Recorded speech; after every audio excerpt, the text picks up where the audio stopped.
Have you ever wanted something so badly, only to become the reason you never got it? Maybe you procrastinated, gave up too early, or convinced yourself not to even try. You knew exactly what you needed to do. But instead of moving forward, you somehow ended up holding yourself back.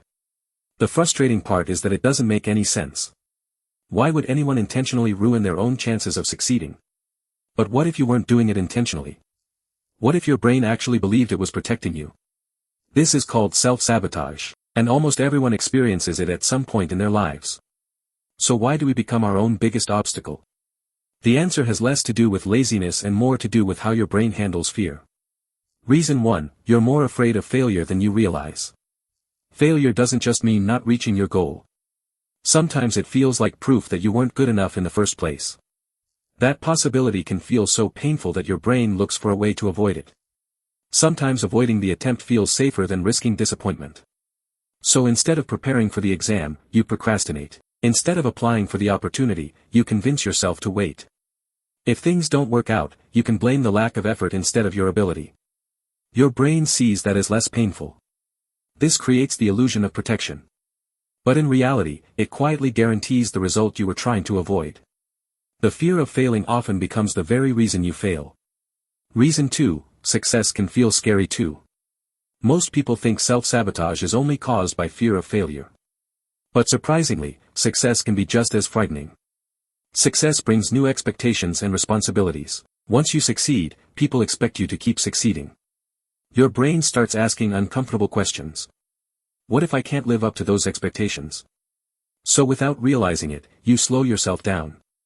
Staying where you are feels safer than facing the pressure that comes with growth.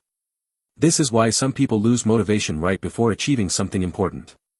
The closer success gets, the more uncomfortable it begins to feel. Your brain mistakes staying the same for staying safe. Reason 3, your brain prefers what's familiar. Even if your current situation makes you unhappy, it's still familiar. And your brain usually prefers familiar discomfort over unfamiliar change. Imagine someone who's always believed they aren't smart enough. If they suddenly start succeeding, that belief gets challenged. Instead of changing the belief, the brain often changes the behavior. It creates excuses, procrastinates, or quits to make reality match the old story again. Psychologists sometimes call this staying consistent with your self-image. Your actions quietly begin matching what you already believe about yourself. That's why changing your habits often feels uncomfortable. You're not just changing your behavior, you're changing your identity. Until your beliefs change, your brain may keep pulling you back toward what's familiar. Reason 4, perfectionism becomes an excuse. Many people think perfectionism helps them succeed. But sometimes, it's actually another form of self-sabotage. You spend so much time trying to make everything perfect that you never actually begin, or you keep improving something long after it's already good enough. Perfection feels productive because you're still working. But deep down, it protects you from having your work judged. If you never finish, nobody can criticize the final result. Your brain mistakes endless preparation for safety. Done will almost always teach you more than perfect.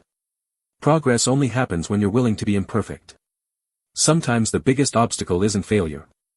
It's refusing to let yourself be a beginner. So why do you self-sabotage?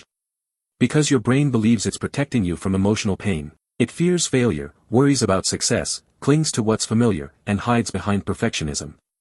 All of these feel safe in the moment. But safety isn't always the same as growth. Sometimes the safest choice today creates the biggest regrets tomorrow. The next time you catch yourself procrastinating or making excuses, pause for a second. Ask yourself what you're actually protecting yourself from. You might discover that the real obstacle isn't your lack of ability. It's the story your brain keeps telling you about what might happen, because the biggest battle you'll ever fight probably won't be against other people. It'll be against the part of your own mind that's afraid to let you grow. And once you recognize that pattern, you can finally stop working against yourself, and start working for yourself.